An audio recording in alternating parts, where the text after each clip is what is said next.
Hi hello ಎಲ್ರಿಗೂ ನಮಸ್ಕಾರ.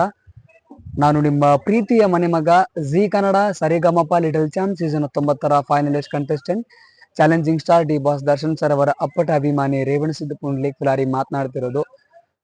So ಏನಪ್ಪ ವಿಶೇಷ ಅಂದ್ರೆ ಇವತ್ತು ನಮ್ಮ ಚಿತ್ರತಂಡ ಜನರಿಂದ ನಾನು ಮೇಲ್ ಬಂದೆ ಅಂತೇಳಿ ಒಂದು ಅದ್ಭುತವಾದ ಸಿನಿಮಾ ಶಿವಣ್ಣ ಹೇಮಾವತಿ ಅವರು ಈ ಒಂದು ಸಿನಿಮಾಗೆ ಪ್ರೊಡ್ಯೂಸ್ ಮಾಡ್ತಾ ಇದ್ದಾರೆ.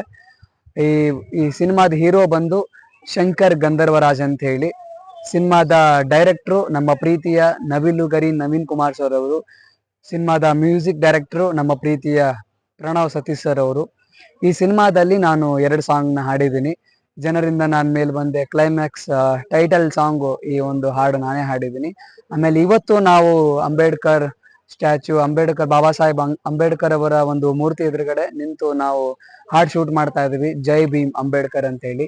ಈ ಹಾಡನ್ನು ನಾನೇ ಹಾಡಿದ್ದೀನಿ, 5 ಜನ ಹಾಡಿದೀವಿ. ಈ ಒಂದು ಹಾಡಿನಲ್ಲಿ ನಮ್ಮ ಪ್ರೀತಿಯ ಡಾಕ್ಟರ್ ರಾಜ್ಕುಮಾರ್ ಅಪ್ಪಾಜಿ ಅವರ ಮೊಮ್ಮಗರಾದಂತ ಷಣ್ಮುಖ ಸರ್ ಅವರು ಹಾಡಿದ್ದಾರೆ, ತನ್ವೀರ್ ಸರ್ ಅವರು ಹಾಡಿದ್ದಾರೆ, ಹಾಗೆ ನಮ್ಮ ಡೈರೆಕ್ಟರ್ ನವೀನ್ ಕುಮಾರ್ ಅನ್ನ ಹಾಡಿದ್ದಾರೆ, ಹಾಗೆ ಪ್ರಣವ್ ಸತೀಶ್ ಸರ್ ಹಾಡಿದ್ದಾರೆ, ನವೀನ್ ಸರ್, ನಾನು 5 ಜನ ಈ ಒಂದು ಹಾಡನ್ನ ಹಾಡಿದ್ದೀವಿ. ಜನರಿಂದ ನಾನು ಮೇಲ್ ಬಂದೆ ಈ ಸಿನಿಮಾ 80% ಶೂಟಿಂಗ್ ಆಗೋಗಿದೆ.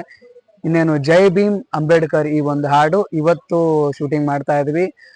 ಎಲ್ಲಾ ಧರ್ಮದವರು ಬಂದು ಈ ಒಂದು ಸಾಂಗ್ ಅಲ್ಲಿ ಪಾತ್ರವನ್ನು ಮಾಡ್ತಾ ಇದ್ದಾರೆ. ರಾಜಕೀಯ ನಾಯಕರು ಬಂದು ಈ ಒಂದು ಹಾಡಿನಲ್ಲಿ ಪಾತ್ರವನ್ನು ಮಾಡ್ತಾ ಇದ್ದಾರೆ. ಈ ಒಂದು ಹಾಡಲ್ಲಿ ನನ್ನದು ಒಂದು ಪಾತ್ರದಲ್ಲಿ ಕಾಣಿಸ್ಕೊಳ್ತೀನಿ. ತುಂಬಾ ಅಂದ್ರೆ ತುಂಬಾ ಖುಷಿ ಆಗುತ್ತೆ. ಈ ಒಂದು ಹಾಡು ಎಲ್ರನ್ನೂ ಥಿಯೇಟರ್ಗೆ ಕರೆಯುವಂತ ಹಾಡು, ಅದ್ಭುತವಾದ ಹಾಡು, ಜೋಶ್ ಸಾಂಗು.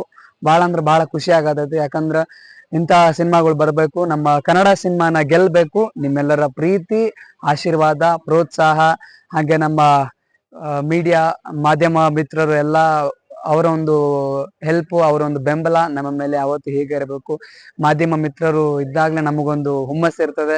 ಯಾಕಂದ್ರೆ ಮನೆ ಬಾಗಿಲಿಗೆ ಎಲ್ಲಾ ಕಡೆ ಮನೆಗೆ ತೋರಿಸುವಂತ ಒಂದು ಕೆಲಸ ಯಾರಾದ್ರೂ ಮಾಡ್ತಾರೆ ಅಂದ್ರೆ ನಮ್ಮ ಪ್ರೀತಿಯ ಮಾಧ್ಯಮ ಮಿತ್ರರು. ಸೊ ಹೀಗಾಗಿ ಅವರ ಬೆಂಬಲ ನಮ್ಗೆ ತುಂಬಾ ಇದೆ. ಸೊ ಹೀಗಾಗಿ ಈ ಒಂದು ಸಿನಿಮಾ ನಮ್ಮ ಡೈರೆಕ್ಟರ್ ಹೇಳ್ದಂಗೆ ನವೆಂಬರ್ ಅಲ್ಲಿ ತುಂಬಾ ಅದ್ಭುತವಾಗಿ ರಿಲೀಸ್ ಆಗ್ತಾ ಇದೆ. ಅತಿ ಶೀಘ್ರದಲ್ಲಿ ಈ ಒಂದು ಹಾಡನ್ನು ಬಿಡುಗಡೆ ಮಾಡ್ತೀವಿ.